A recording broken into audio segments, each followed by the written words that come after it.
বানাবো কাঁচকলার কোপ্তাকারি। ভিডিওটি ভালো লাগলে সাবস্ক্রাইব করবেন।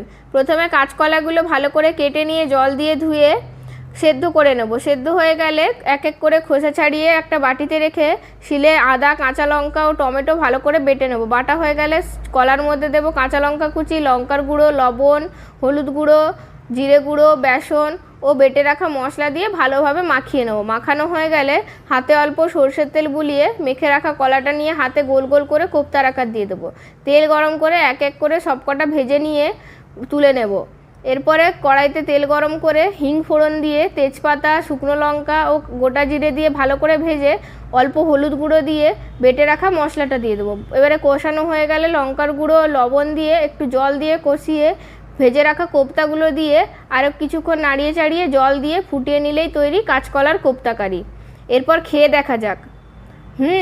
দারুণ হয়েছে কিন্তু খেতে।